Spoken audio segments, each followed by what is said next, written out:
Ok.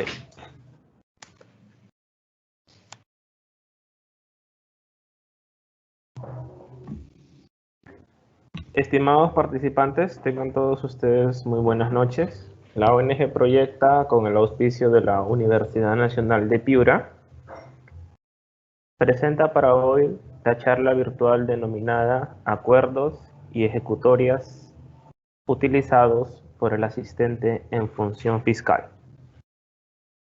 Esta presentación está a cargo del abogado Edilberto Ernest Rutherford Azabache Vidal.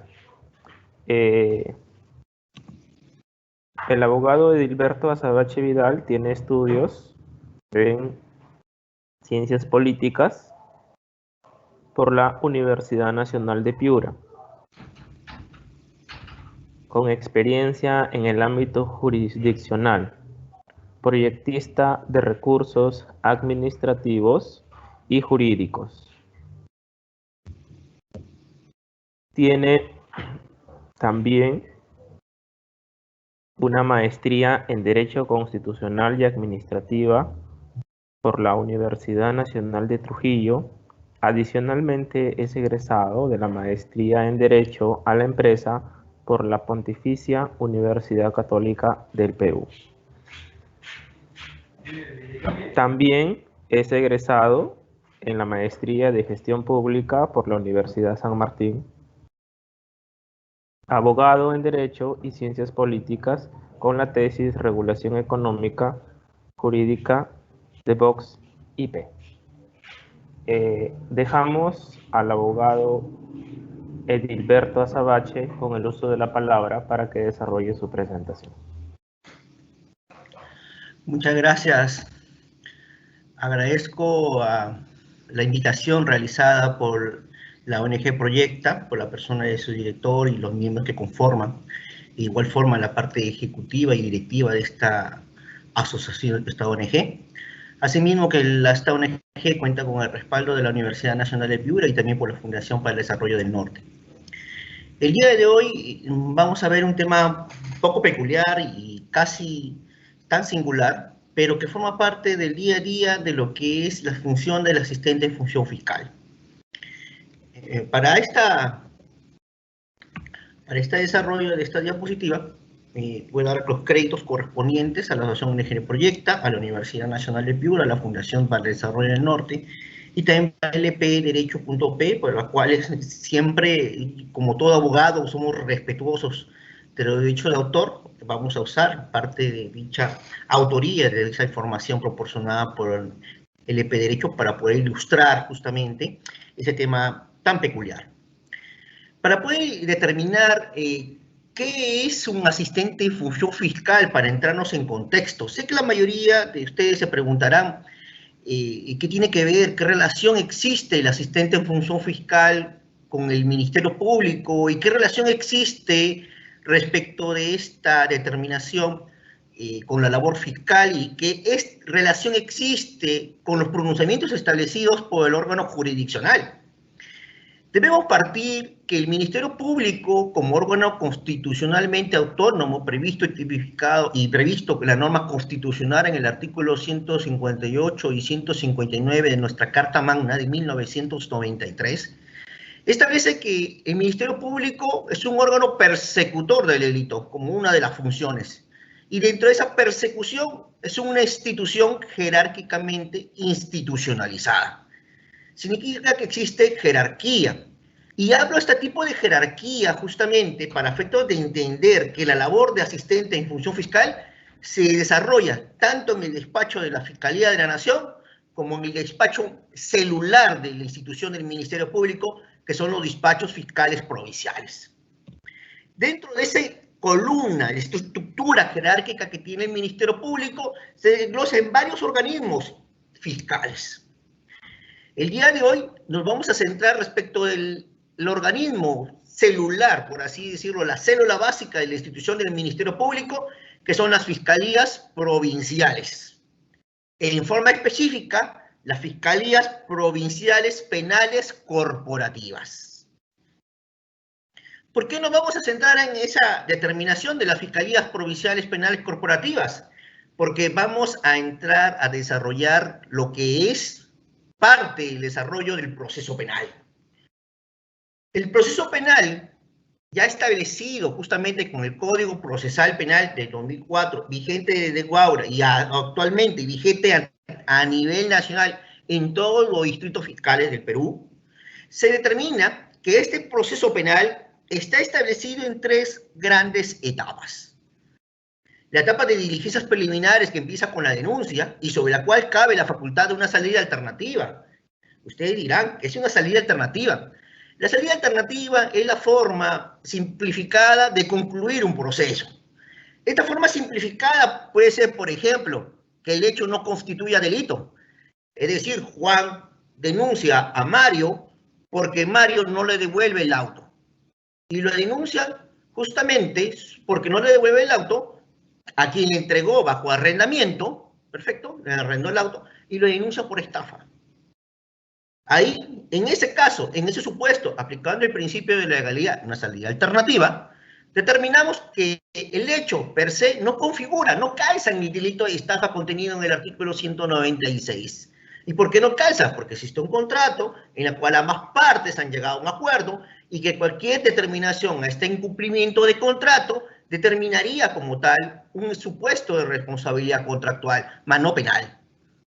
Otra forma de salida alternativa es el hecho de que una persona conduciendo en estado de ebriedad sobrepasa el límite establecido de 0.5 establecido en el artículo 274 del Código Penal, se llega a una salida alternativa, un principio de oportunidad.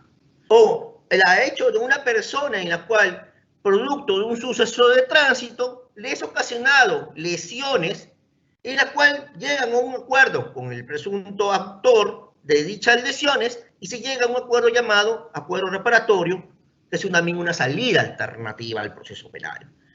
Entonces, estas salidas alternativas forman parte de la esfera del proceso penal, pero también forma parte de la esfera del proceso penal las diligencias preliminares, la formalización de la investigación preparatoria, la etapa intermedia y el juicio oral.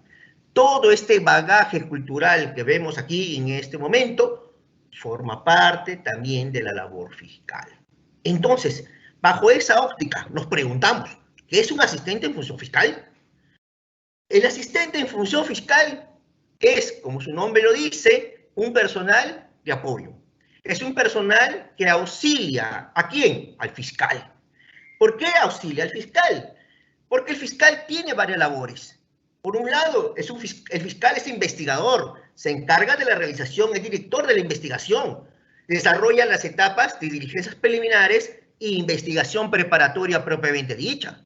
Pero no solamente es investigador, también es conciliador, toda vez de que si llega a una tratativa para un acuerdo de salida alternativa, como principio de oportunidad, terminación anticipada o conclusión anticipada ya en la etapa de juicio oral, podemos inferir que el juez fiscal también actúa como conciliador para llegar a un tema de un proceso penal.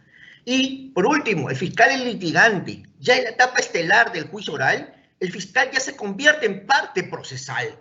Se convierte en una parte, la parte acusadora, en la cual va a inquirir sobre la base de los elementos de prueba que ha ofrecido en la etapa de juicio oral para poder vislumbrar su teoría del caso y con eso obtener, dentro del marco de su investigación y el fruto de su trabajo, una sentencia condenatoria.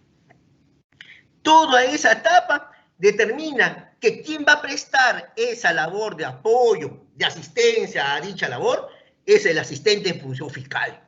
Entonces, el asistente tiene 5 funciones bien claras y bien definidas.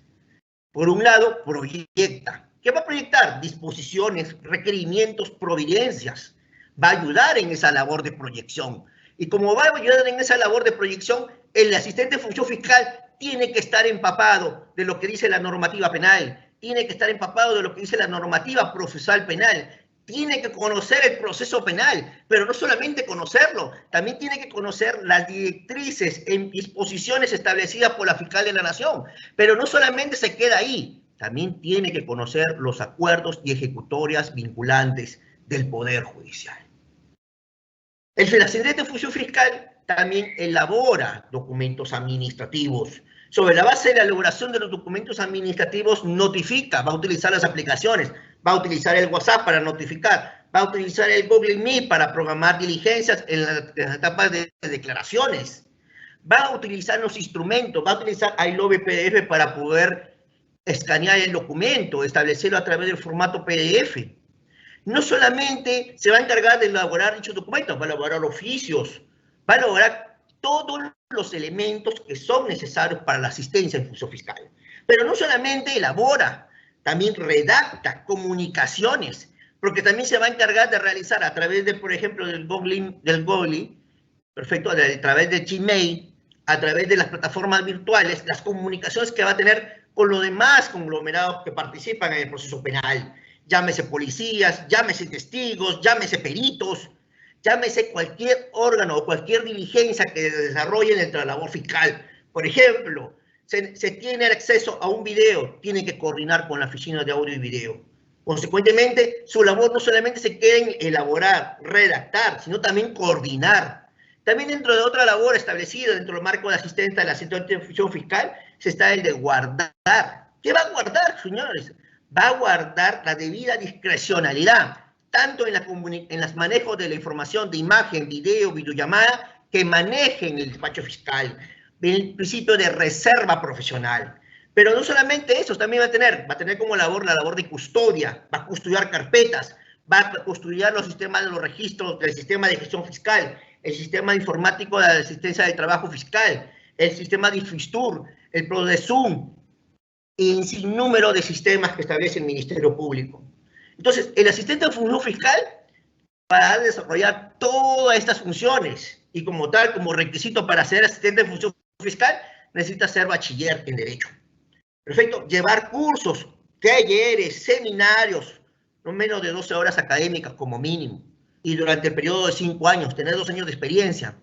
Ahora bien, ustedes dirán, pero si el curso para asistente de función fiscal está determinado para personas solamente que han llevado el grado de bachiller, les doy una consideración. Existe otro grado, otro cargo, mucho menos rígido en el tema de la selección, es el cargo de asistente administrativo, que casi cumple las mismas funciones de asistente en función fiscal.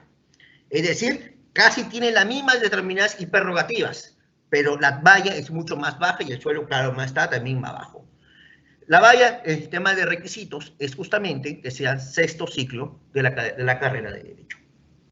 Ahora bien, ya determinado, ya esbozado justamente esta parte determinante de lo que es el asistente de función fiscal, nos vamos de frente a determinar qué son las ejecutorias y acuerdos que el asistente en función fiscal debe tener en consideración. Y en esta oportunidad traigo el cuadro elaborado por lpderecho.p, aceptando como tal la autoría de derecho de autor establecido.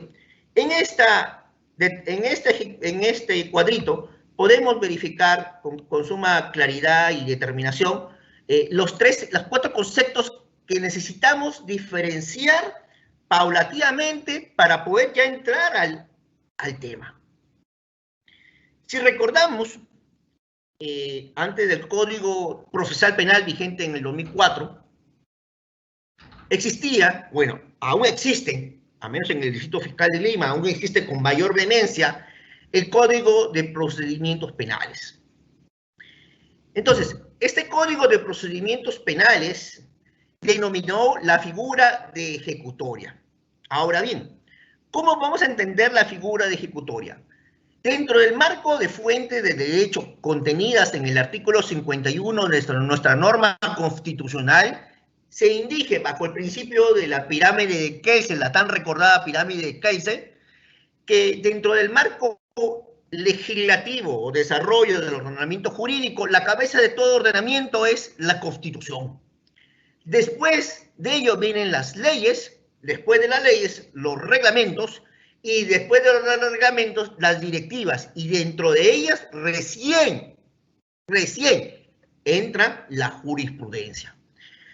Hemos entendido la jurisprudencia como una forma de expresión de los jueces, de los magistrados, al momento de resolver sus causas. Todos los magistrados, sin excepción, emiten jurisprudencia. Pero la pregunta es, ¿todas las decisiones de los magistrados de todos los niveles constituyen jurisprudencia que debe tener la condición de vinculante? Dentro de esa jerarquía es que surge justamente esta problemática.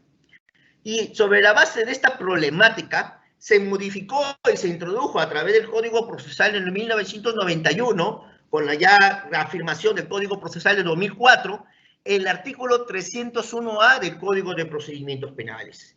El artículo 301A del Código de Procedimientos Penales determinó tres cosas fundamentales.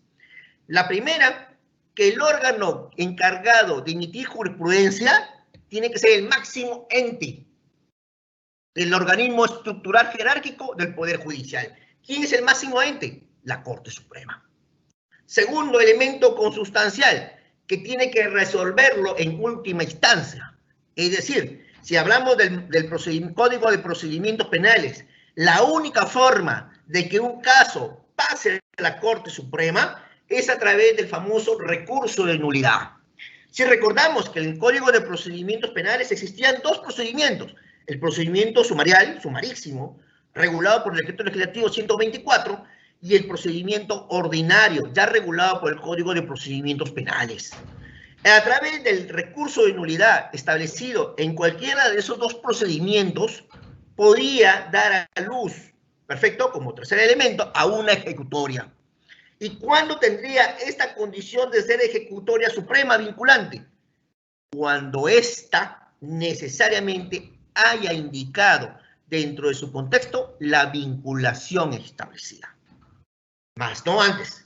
Consecuentemente, a partir de ahí se puede decir que existe ejecutoria suprema, y a partir de ahí, aquella persona que puede indicar que se trata de una ejecutoria suprema tiene que verificar dentro del contenido de la ejecutoria suprema si estamos o no dentro del marco del Código de Procedimientos Penales. Y esta ejecutoria suprema tiene una particular realce, que su nomenclatura, perfecto, en la cual se encuentra redactado bajo la figura de recurso de nulidad. Un ejemplo de ejecutoria suprema: tenemos el recurso de nulidad 2479-2016 ANCASH. En esta ejecutoria suprema de carácter vinculante se determinó sobre dos aspectos sustanciales: la diferencia entre habitualidad y concurso real de delitos. Para entrarnos en esa ejecutoria, se determinó que la habitualidad se trata de tres conductas diferentes en periodos de tiempos diferentes. ¿Por qué? Porque si se trata de la conducta dentro del mismo acto, no puede hablarse de habitualidad, sino de un concurso real. Una misma conducta diferenciado en diversos actos. Un concurso real. Ejemplo, un claro ejemplo. Aquella persona, perfecto, uno, que conduce en estado de ebriedad. Listo. Está cometiendo el delito de conducción en estado de ebriedad. ¿Previsto en dónde? En el artículo 274 del Código Penal. Y esta persona, perfecto, en estado de ebriedad ya consumió el delito, ya consumó este delito. Es un delito de naturaleza abstracta, de peligro abstracto. Por el solo hecho de conducir, ya determinó la consumación de este delito. Ahora, ¿qué pasa si esta persona en estado de ebriedad, perfecto, en estado de ebriedad, baja, uno, ocasiona un suceso de tránsito, perfecto? Si esta persona ocasiona un suceso de tránsito, y después de ocasionar un suceso de tránsito, baja y ocasiona peleas, pugilato con otras personas para evitar ser detenido, en ese se ve con claridad dos delitos, ¿perfecto? En primer lugar, el delito de lesiones culposas por inobservancia de regla de tránsito, es decir, por consumir alcohol, 124, último párrafo, y por el otro, por el pugilato, por el 122, lesiones, dependiendo si lesiones graves o lesiones leves, 121 o 122 del Código Penal. Entonces, ahí en ese supuesto, la Ejecutoria Suprema ha indicado, en ese aspecto existe con claridad un elemento de concurso real, más no de habitualidad. Perfecto. Ya con el Código Procesal Penal, ya nos introduce dos elementos adicionales para considerar jurisprudencia o doctrina jurisprudencial vinculante. Ya nos escapamos, dejamos de lado la famosa Ejecutoria Suprema y creamos, por un lado, la casación, que fija doctrina jurisprudencial, Y por el otro lado, lo referente justamente a lo que es las sentencias plenarias. ¿Cuándo estamos hablando de uno y cuándo estamos hablando de otro? Y lo resalto esta situación bien peculiar, porque ambas formas o estructuras procesales están previstos en el mismo artículo, en el 433 del Código Procesal Penal. Uno en el numeral 3 y el otro en el numeral 4. Muy bien. Para entrarnos en contexto, debemos determinar y esclarecer ¿qué es una casación? La casación es una figura, no es nueva, es una figura nueva en el ámbito penal, pero no es nueva en el ámbito civil. La casación está prevista en el Código Procesal Civil como un instrumento, un recurso extraordinario que va a verificar dos aspectos sustanciales. Si existe hierro, es decir, perfecto, existe una indebida interpretación de la ley, perfecto, o una indebida aplicación normativa. Entonces, la casación no va a versar sobre aspectos probatorios. La casación constituye como tal un instrumento, un recurso excepcional que busca la unificación del derecho y como tal el fiel desarrollo de la jurisprudencia. Consecuentemente, la Corte Suprema solamente puede ver casos en materia procesal penal cuando se hable de casación. Y es aquí justamente donde la Corte Suprema puede emitir justamente una casación, pero ¿cuál es el elemento consustancial? Que la casación va a resolver una situación jurídica y sobre las cuales la Corte Suprema va a determinar el carácter vinculante. Un ejemplo de casación que fija doctrina jurisprudencial es la casación 301-2011, Lambayeque, en la cual ya hace justamente la diferenciación entre el delito de apropiación ilícita y el delito de hurto.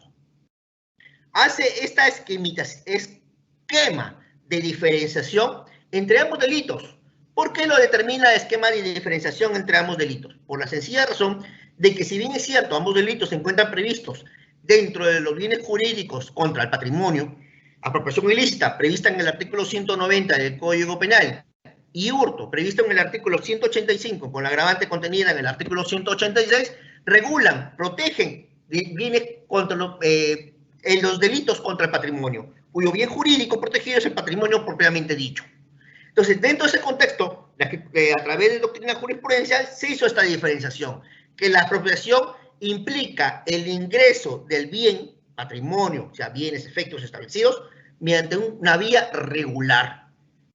Perfecto, que ante el incumplimiento de su retorno, de su devolución por la vía regular, determina y configura la apropiación ilícita.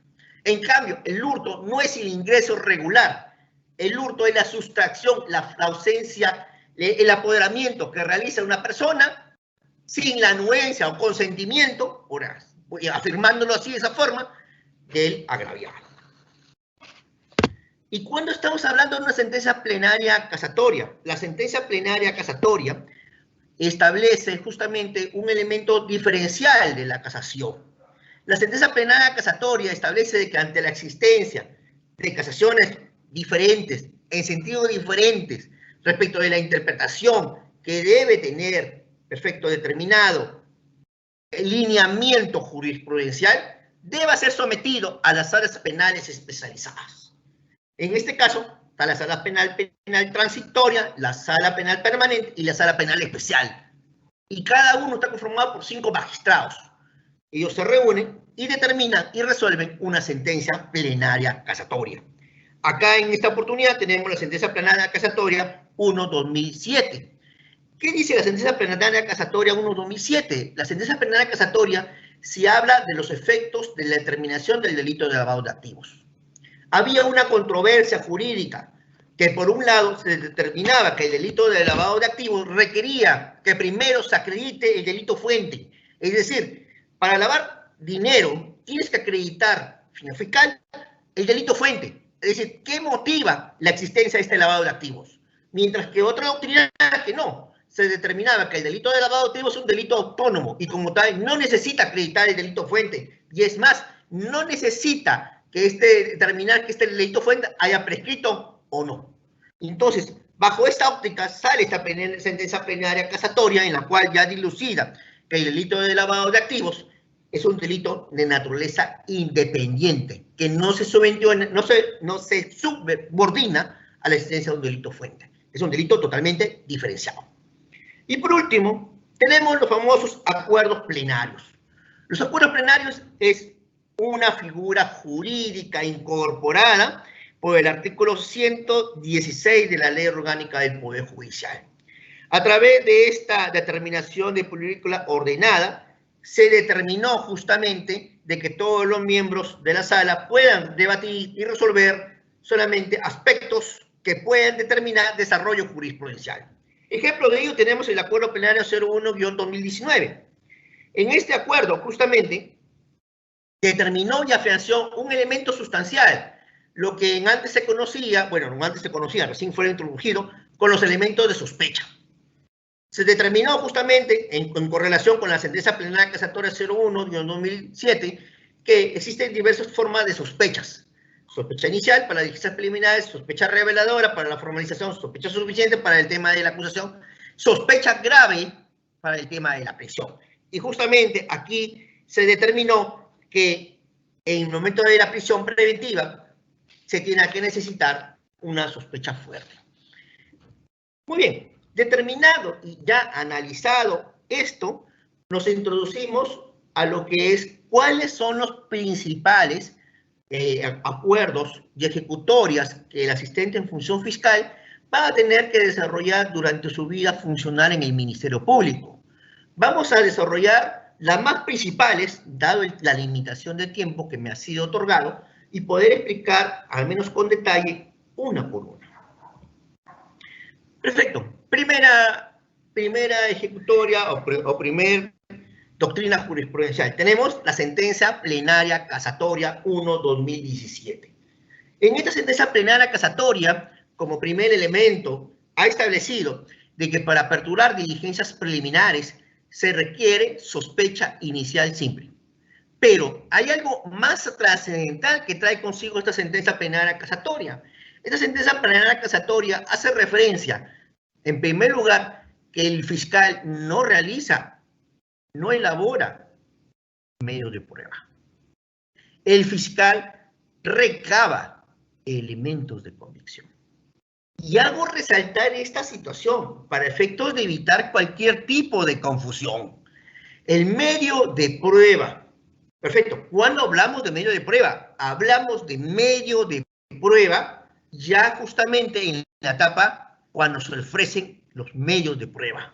¿Y cuándo es la etapa que se ofrecen los medios de prueba? En la etapa intermedia. Más específicamente, en la etapa de control y acusación. El fiscal, a través de su requerimiento acusatorio, indica los elementos de convicción y ofrece los medios de prueba que van a ser objeto de valoración y debate en la etapa de juicio oral.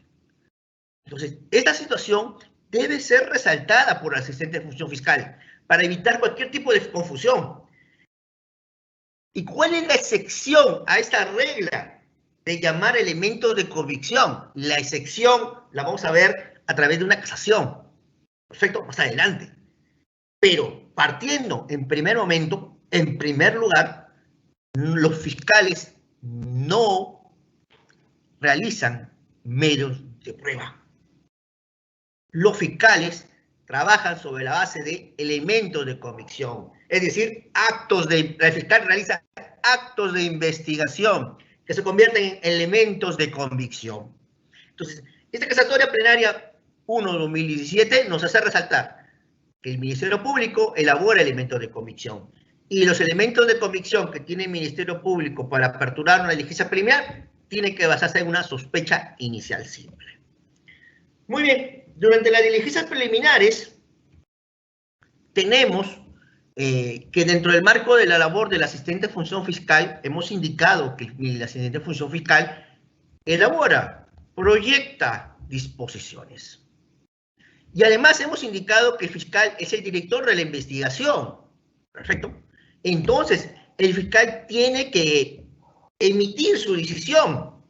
Y ustedes dirán que el fiscal solamente lo puede hacer en forma verbal. Lo puede hacer, pero hay una limitante. ¿Y quién lo limita? El artículo 139, numeral quinto de nuestra norma constitucional.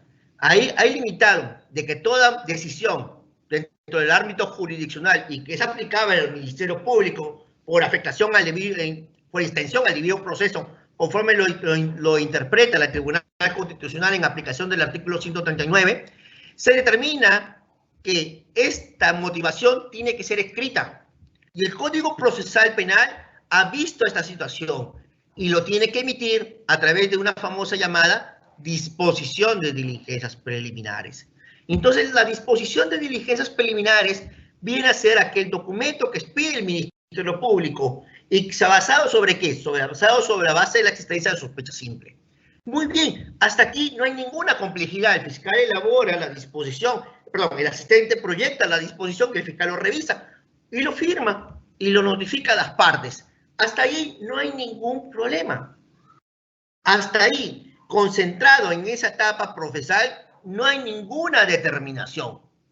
Es más, el código no determina mayor complejidad, sencillamente que tiene que indicar el hecho en materia de imputación, la facultad que tiene el Ministerio Público para aperturar diligencias preliminares y tener sospecha simple inicial de que el hecho constituya delito. Suficiente. No hay mucha rigurosidad para aperturar unas diligencias preliminares. No existe esta rigurosidad. Al no existir este rigor para realizar las diligencias preliminares, es que el Código otorga el plazo de 60 días para que realice estas diligencias preliminares. ¿Y por qué? Porque la finalidad de las diligencias preliminares es realizar los actos urgentes y necesarios para determinar que esta sospecha inicial que tiene simple sea esclarecida y puede determinar el Ministerio Público si es que tiene elementos suficientes, una sospecha reveladora, para formalizar investigación preparatoria. Pero ustedes dirán, 60 días, la norma, el Código Procesal Penal ha indicado 60 días. Entonces, bajo esa óptica, ¿será necesario someter a criterio jurisprudencial? ¿Será necesario que el Poder Judicial emita un análisis? Dentro de la máxima de la experiencia, y lo pueden ustedes visualizar en cualquier distrito fiscal, 60 días son insuficientes para investigar. Eso si tomamos en consideración, si acatamos el fiel cumplimiento del Código Procesal Penal al pie de la letra. Si hacemos la disposición, es decir, si recibimos una denuncia, miren, partemos en forma pragmática lo que sucede en todo distrito fiscal. En todo distrito fiscal existe un órgano encargado de recibir las denuncias, la jefatura de mesa de partes. A través de sus órganos operativos, recibe la denuncia, la imprime, actualmente estamos haciendo mesa de parte virtual, la imprime, perfecto, la ingresa al sistema SGF, le asigna un código al sistema, después de ello divide y efectúa la distribución. Entre el ingreso de la denuncia, la impresión y la determinación de su distribución son 1 o 2 días, en el mejor de los casos. La asignación le entregan al fiscal, lo proyecta, el asistente fiscal lo proyecta, el fiscal lo revisa, lo firma, pasa, lo firma, perfecto, entre ser proyectada y firmar son 2 días más. Y luego viene la tarea más maratónica del asistente fiscal, realizar las constancias de notificación, verificar el domicilio. Y hay personas que no domicilian en la ciudad, hay personas que domicilian en provincia, hay personas que domicilian en caseríos, hay personas que domicilian fuera de la ciudad, fuera del Perú. ¿Cómo se hace ahí? Se va a demorar.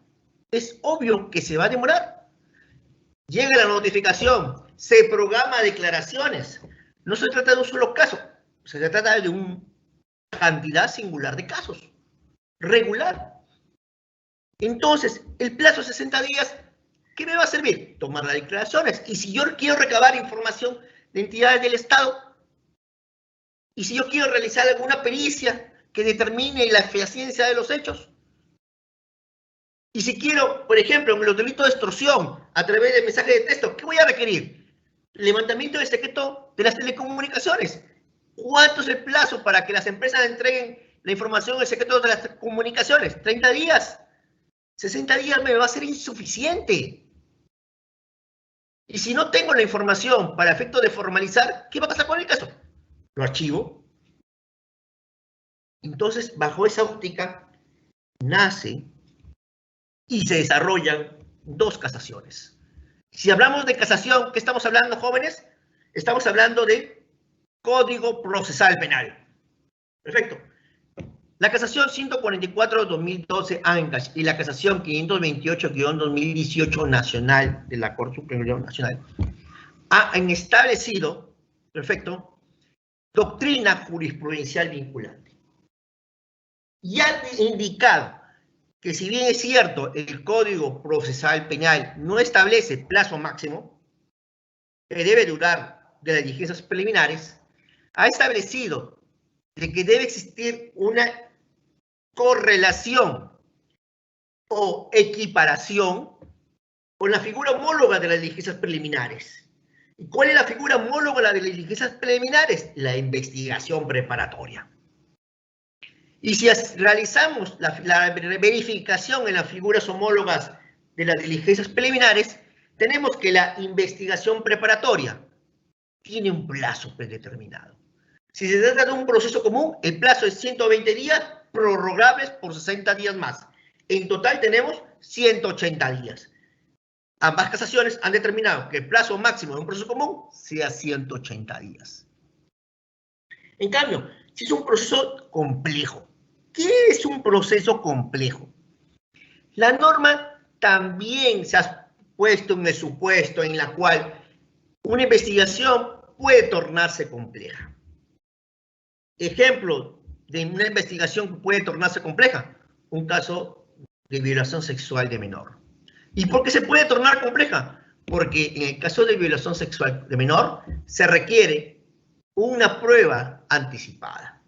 Y la prueba anticipada hay que requerirla. Se hace requerimiento. ¿A quién? Ante el órgano jurisdiccional. ¿Y el órgano jurisdiccional cuándo va a fijar audiencia para esta prueba anticipada?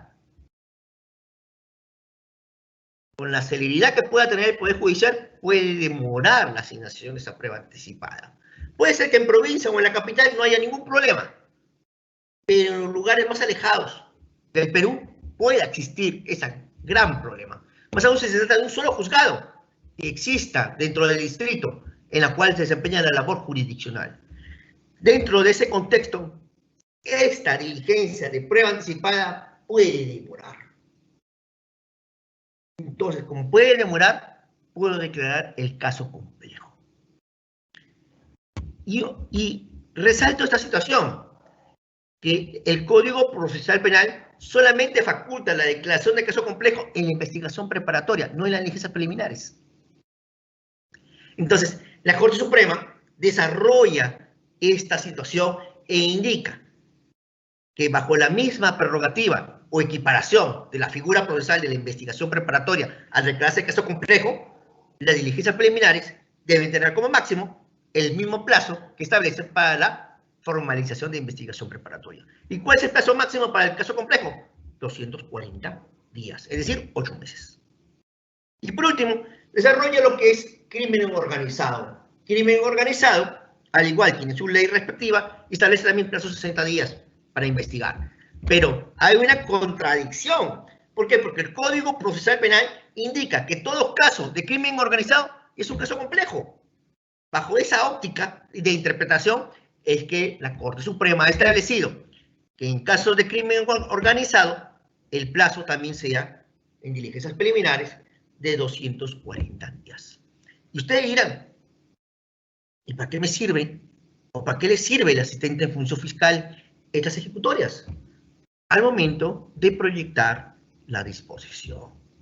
Entonces, en la apertura de disposición de diligencias preliminares, el asistente en función fiscal no solamente va a poner los hechos, sino que va a proyectar dentro de la labor de investigación que realiza el despacho qué diligencias va a ser necesarias para esclarecer estos hechos. Y sobre esa base va a determinar, evaluar y ponderar si estamos o no ante un caso complejo o ante un caso de crimen organizado o ante un caso que requiere un mayor tiempo para realizar. en la disposición de diligencias preliminares o en la disposición de ampliación de plazo de diligencias preliminares, aplicar esta ejecutoria para justificar y fundamentar los plazos. Ahora, ustedes dirán, pero doctor, si el Código Procesal Penal ha indicado que los plazos se deben respetar bajo sometimiento de caducidad, ¿cómo? Y es más, faculta a realizar al juez de la causa, pedirle control de plazo por este plazo excesivo, yo diré que esa respuesta es correcta en parte, porque justamente a través de estas casaciones 144-2012 ANCAS y 528-2018 Nacional, resuelven audiencias, son casaciones de audiencias de control de plazo. Y al tener la condición de doctrina jurisprudencial vinculante, van a obligar a ¿quiénes? A los jueces de instancias inferiores a su cumplimiento. Es decir, que si van a evaluar una solicitud de control de plazo, tengan presente estas ejecutorias, esta doctrina jurisprudencial vinculante establecido por la Corte Suprema. Pero bien, existe otra ejecutoria que también tiene la condición de doctrina jurisprudencial. Es la casación 21-2019 Arequipa. Le hemos indicado al momento de la introducción de esta ponencia que existen casos en los cuales el Ministerio Público va necesariamente en la etapa de diligencias preliminares o en la etapa de investigación preparatoria recabar una prueba. Y en la sección a la regla son las famosas pruebas anticipadas. Las pruebas anticipadas han sido desarrolladas en la casación 21-2019 Arequipa. En esta casación han determinado que existe una diligencia especial que busca la ausencia, busca la ausencia de revictimizar a la víctima de violación sexual. Más y máximo, si esta víctima es un menor de edad. Dentro de esa política institucional se ha creado la diligencia denominada Cámara Gesell. La Cámara Gesell no es otra más que una diligencia en la cual se interroga a un menor, a una persona que ha sido objeto de violación sexual, no en forma directa. La clásica forma de tomar una declaración a una persona es el fiscal interroga directamente al testigo y utiliza, los medios o los instrumentos para recabar dicha declaración a través del asistente de función fiscal que redacta en la computadora con la presencia de ¿quién? Del abogado de la parte imputada, abogado de la parte agraviada, en caso de menores con el fiscal de familia, con el padre o responsable o apoderado tutor del menor, y con el psicólogo respectivo que apoya la diligencia. Eso es la forma tradicional de tomar una declaración de un menor de víctima de violación sexual. Sin embargo, el artículo 19 de la ley 30364, que es la ley que regula la ley contra la violencia de la mujer y los integrantes del grupo familiar, ha establecido una forma excepcional de tomar esta declaración para evitar que la víctima se sienta más avergonzada o afectada por el hecho y pueda narrar en forma espontánea, tranquila, calmada, los hechos como ocurrieron. Y la única forma de realizarlo es que se realiza a través de un conversatorio. La Cámara Gesell sencillamente es un conversatorio entre un facilitador. ¿Quién es el facilitador? Una persona especializada en dicha labor, que por lo general, en el caso del Ministerio Público, y también ha sido homologada por parte del Poder Judicial, un psicólogo. Entonces, este moderador va a ingresar a una habitación en la cual va a existir cámaras e instalación de audios, en la cual solamente va a estar el menor afectado por el delito y el psicólogo o facilitador. Y esta persona va a realizar un interrogatorio, como si fuera una narración, una conversación con el menor. Y a la par, en una habitación contigua, va a estar el fiscal. Se va a encontrar los abogados de la defensa, de la parte agraviada, se va a encontrar la fiscal de familia y se va a encontrar el apoderado tutor del menor. Perfecto. Y además el asistente encargado de la elaboración de las actas. Y en esa habitación contigua va a estar una pantalla que va a ser la visualización de la entrevista y los parlantes que va a hacer la transmisión de lo que ahí se conversa en la entrevista. Y a través de un intercomunicador, el fiscal se va a intercomunicar con el facilitador para realizar las preguntas que considere después de esta entrevista. Es por eso que se llama entrevista vía cámara GESEL.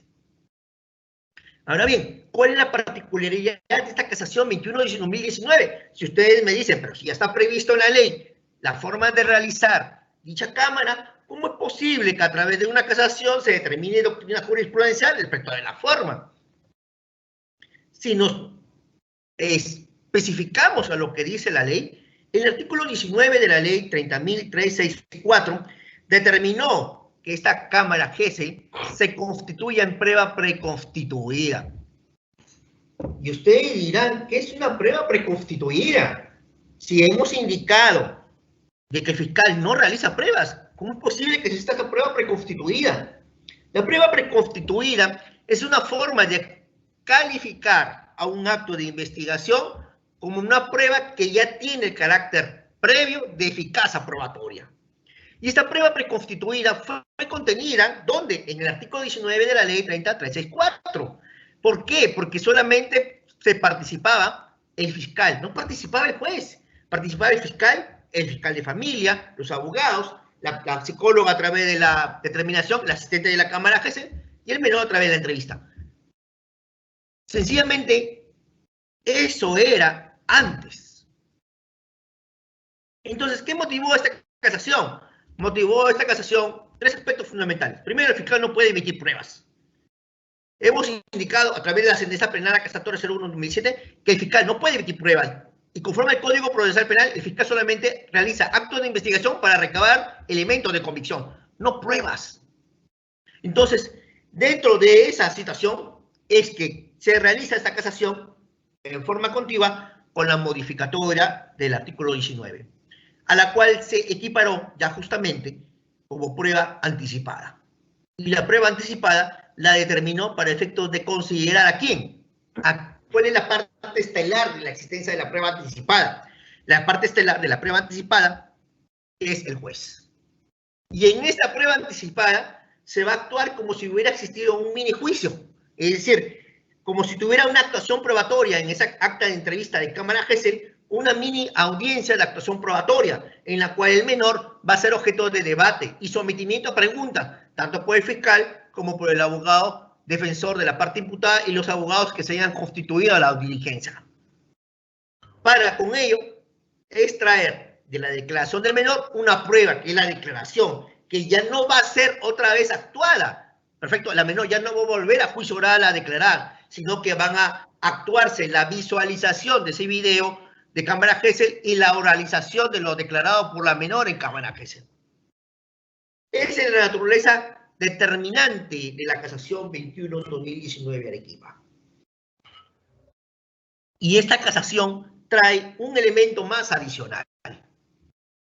Debemos indicar, en primer orden, que si la víctima, perfecto, de una violación sexual debe declarar, y para efecto de la declaración debe evitarse la revictimización, solamente debe declarar una sola vez. Y en el supuesto que sea necesario que declare a forma adicional, debe estar debidamente motivada. Eso es lo que indica la casación 21/2019. ¿Y para qué sirve esta casación por parte del asistente de juicio fiscal? Porque es el asistente que va a elaborar el requerimiento de prueba anticipada. En la investigación preparatoria es sospecha reveladora. Y para terminar, como parte final, ya abusando los 45 minutos que me han sido otorgados, vamos a ver dos casaciones de forma rápida. La casación 623/2016 Moquegua, que regula los elementos de la prisión preventiva, y el acuerdo plenario extraordinario 01/2017. Luego, esa determinación, porque hemos indicado, miren, la casación 623/2013 es con el Código Procesal Penal, y el acuerdo plenario hemos indicado que es con la Ley Orgánica del Poder Judicial. Ambas regulan lo referente a la prisión. En la primera, en la casación que hemos esbozado de Moquegua, hace solamente diseñar la forma y la estructura de la audiencia de prisión preventiva. Antes, la audiencia de prisión preventiva, el fiscal leía o oralizaba de paporreta todos los presupuestos procesales de la prisión preventiva y el abogado defensor oralizaba en forma paporreta todos los elementos que consideraban su defensa. No había un orden en el momento de establecer la audiencia de prisión preventiva. Consecuentemente, a través de la casación 623/2016 Ley 23/2013 en Moquegua, se estableció ya un orden. En las prisiones preventivas se han desarrollado por 5 etapas. Primero se ve la suficiencia de los elementos de comisión suficientes, la prognosis de la pena, peligro de fuga, proporcionalidad y duración de la pena. Eso es todo. Y respecto del acuerdo plenario extraordinario 01-2019, esto sí es nuevo, jóvenes. Bueno, nuevo por la forma de la redacción. ¿Y por qué lo hago como nuevo en la forma de la redacción? Porque en la prisión preventiva, si ustedes ven, conforme al establecimiento propio, conforme al cuadro que está ahí, las prisiones preventivas tienen un plazo de duración de 9, proceso común prolongado por 9 meses más, 18 en el caso complejo prolongado por 18 meses más, y en el caso de crimen organizado 36 prolongado por 12 meses más. ¿Qué pasa con este acuerdo? Este acuerdo indica que en el supuesto, por ejemplo, si un juez de Ucayali otorgó prisión preventiva por 9 meses a un sujeto que cometió robo agravado y después le prolongó por 3 meses más, perfecto, el fiscal ya no puede pedir prolongación, porque no existe prolongación de la prolongación. El fiscal lo único que le queda es pedir adecuación. ¿De qué? Del plazo de la prolongación. Si me dieron 3 meses y estamos hablando de un proceso común, puedo pedir adecuación por el plazo de la diferencial, es decir, 6 meses. Ahora, supongamos que el proceso común me dieron 9 meses, luego me dieron 3 meses en prolongación preventiva y yo declaré el caso complejo. Uy, ¿puedo pedir la adecuación? Claro que puedo pedir la adecuación. ¿Cuánto es el plazo? Como ya estoy en caso complejo, si me dieron 3 en prolongación, me quedan 15 meses adicionales. Ahora, por último, ¿qué pasaría si yo inicio el proceso de investigación como común? Me dan 9 meses y luego me dan prórroga por 6 meses adicionales. Y yo declaro el caso como caso de crimen organizado y pido adecuación. ¿Cuánto es el plazo? Si nos bajamos, ya el plazo ya no sería como los anteriores, serían de 6 meses formas adicionales. Jóvenes, señores, público en general, agradezco en forma infinita su atención. He tratado de resumir así en forma práctica lo que es los acuerdos y ejecutorias. Y estos acuerdos y ejecutorias son desarrollados y esbozados a través de la asociación ONG Proyecta, a través del curso Asistente en Función Fiscal. Este curso permite justamente que el discente de este curso tenga estas herramientas y no solamente las tenga, las desarrolle y las ejecute en todas las etapas del proceso y cumple con los estándares establecidos para efecto de cualquier concurso público establecido por el Ministerio Público a nivel nacional. Cumple con más de 12 horas académicas, está avalado por la Universidad Nacional de Piura y además cuenta justamente con la loable participación de la asociación ONG Proyecta, que su visión y su formación es justamente dotar cursos rápidos que permitan otorgar una formación profesional para ingresar al campo laboral. Muchas gracias. Eso sería mi ponencia. Doctora Sabache, muchas gracias por su muy interesante ponencia. Mientras vamos organizando las preguntas del auditorio, procedemos a informarle a los participantes de la charla que corresponde a la próxima semana, en el horario en el que siempre la ONG suele organizar sus eventos académicos, 7 de la noche. Para el próximo sábado, 27 de noviembre, tenemos la charla virtual Análisis de sanidad e inocuidad de productos agrícolas. Senasa Piura. Esto va a estar a cargo del ingeniero Henry Antonio Sosa Talledo. Los invitamos cordialmente a todos los participantes a que nos puedan acompañar en la siguiente charla. Adicionalmente también hacemos de conocimiento a todos ustedes de los cursos cortos que ofrece la ONG Proyecta, que tienen como inicio el 29 de noviembre, cajero comercial bancario, asistente administrativo, asistente en función fiscal, seguridad y salud en el trabajo.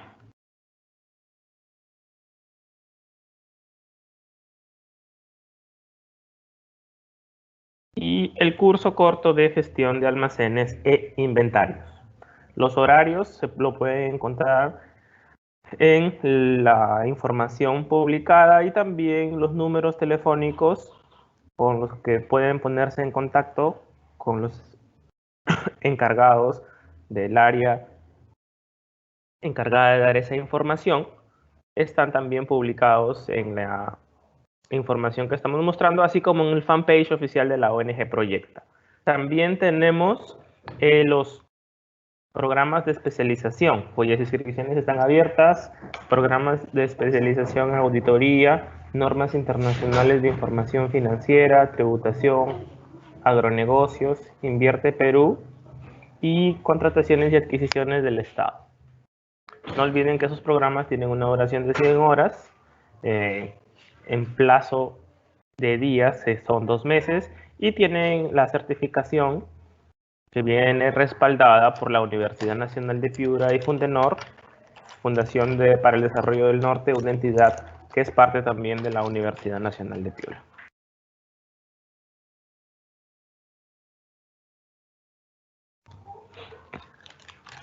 Ok, vamos a proceder con algunas preguntas que tenemos del auditorio.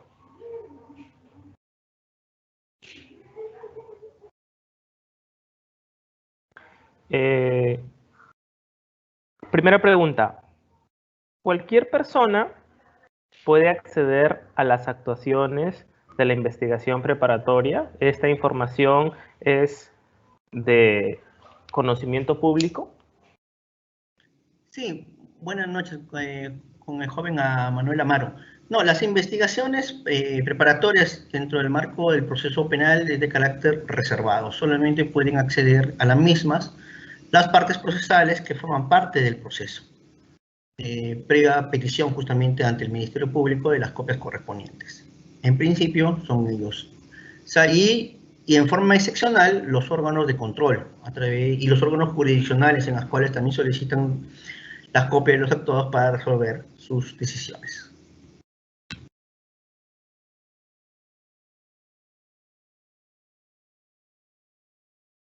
Tenemos otra pregunta del auditorio. ¿Cuál es la relación entre un fiscal y la policía en un acto de investigación? Bueno, el Ministerio Público también cuenta con órganos de apoyo. La policía es un órgano de apoyo en forma excepcional, sobre todo cuando se trata de investigaciones de turno fiscal. La policía realiza los actos diligentes y urgentes para que el Ministerio Público pueda realizar el apoyo.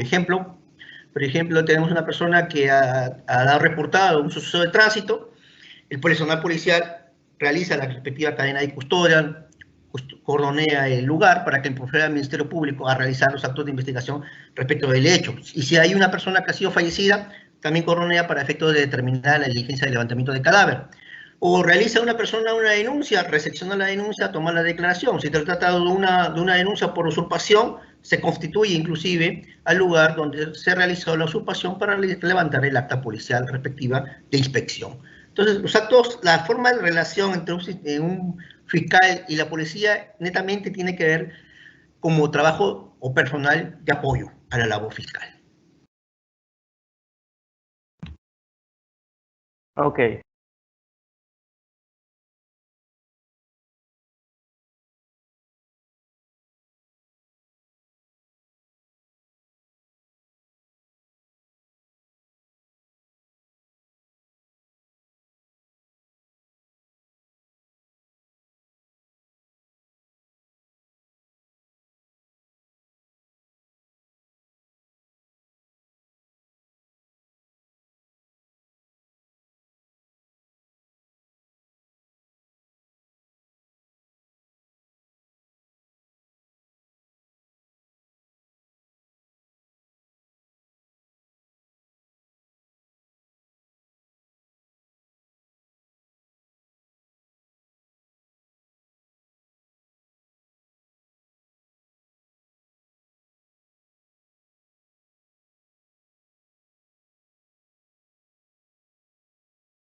Hola, ¿sí me escucha? Sí, Junior, sí te escuchamos. Ya, creo que hubo un error de comunicación. nos consultan si los fiscales a veces son muy rígidos en cuanto a la aplicación de la ley, respecto de que a veces, por ejemplo, cuando vemos casos de miembros de las Fuerzas Armadas como la policía, cuando en función del cumplimiento de su deber lesiona o inclusive puede perder la vida un delincuente, vemos de que los miembros de la policía pues son procesados y en algunos casos enjuiciados, ¿no? Pareciera a veces la opinión popular que el fiscal trabaja para los delincuentes, sin embargo a veces la ciudadanía ignora que el procedimiento a seguir o lo que hace el fiscal básicamente obedece a un procedimiento a seguir establecido ya por la ley. Entonces, ¿qué es lo que se tiene que cambiar allí? ¿La ley o se debe realizar una mejor instrucción con los fiscales en ese caso? Bueno, es más una pregunta de apreciación que una pregunta jurídica o técnica. Toda persona se le presume inocente y eso está previsto en el artículo 2 de la norma constitucional y es más, lo esboza también el Código Procesal Penal, la inocencia de toda persona. La labor de investigación del Ministerio Público es buscar la verdad, es decir, realizar los actos de investigación destinados a buscar e identificar la verdad material. Es difícil encontrar la verdad material si cada uno tiene su posición. Por lo general, todo imputado tiene el derecho, por así decirlo, constitucional de mentir, es decir, no está obligado a declarar con la verdad. Y dentro de ese contexto, justamente que surge la labor de investigación. La labor de investigación se determina la gravedad y la forma. Toda policía está entrenada, tanto táctica como emocionalmente, para reaccionar a cualquier acto o determinación dentro del marco de su función. Por eso llevan policías especializadas, cada uno dentro del marco de su especialización. Entonces puede ver que en el bagaje policial puedes encontrar efectivos policiales que son buenos investigando y están en el área de investigación. Otros que son buenos realizando pericias y se encuentran en las áreas de FICRI. Otros realizando labor administrativa y los encuentran recibiendo denuncias, situaciones, elaborando partes administrativas. Otros que son buenos y eficientes en la labor de tránsito y encuentras policías de tránsito. Entonces vas a encontrar un bagaje cultural, bagaje discriminado y complejo de lo que es la labor policial.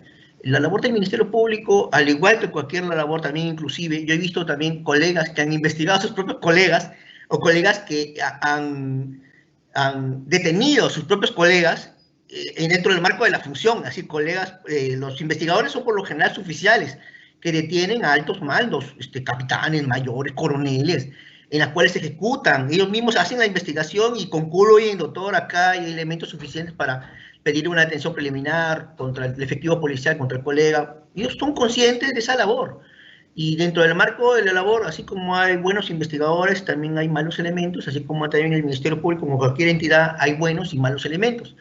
Dentro de ese marco de investigación es que, si bien es cierto, toda persona dentro del marco de su función policial realiza su función con orgullo y con esmero, y eso no le quita que también deba ser investigada si existe un elemento consustancial, en este caso muerte, lesiones o algo por el estilo, que se desarrolle dentro de la función.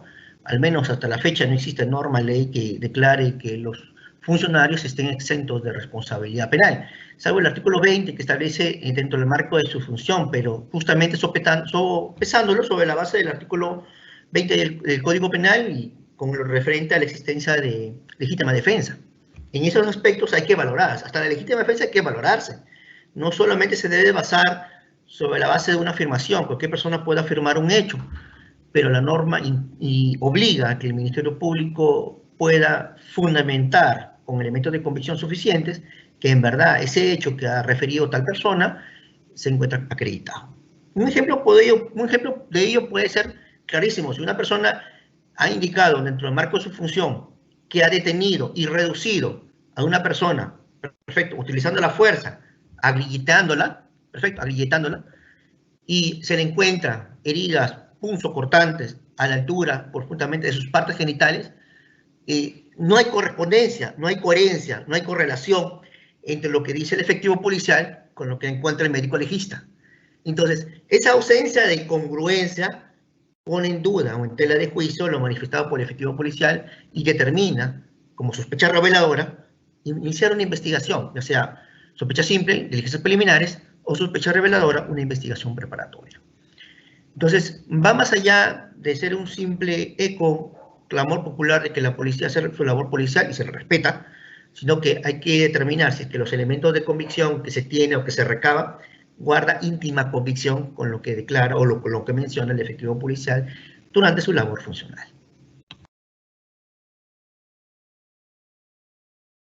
Doctor Dilberto Azabache Vidal, a nombre de la ONG Proyecta, le agradecemos mucho por su muy valiosa participación el día de hoy. Adicionalmente, invitamos a todos los participantes de esta charla a que puedan estar presentes en la siguiente charla, cuyo nombre se indicó minutos antes y también cuyo nombre estará posteado en el fanpage oficial de la ONG Proyecta. Le reiteramos el agradecimiento. Muy buenas noches con todos. Buenas noches. Gracias con todo.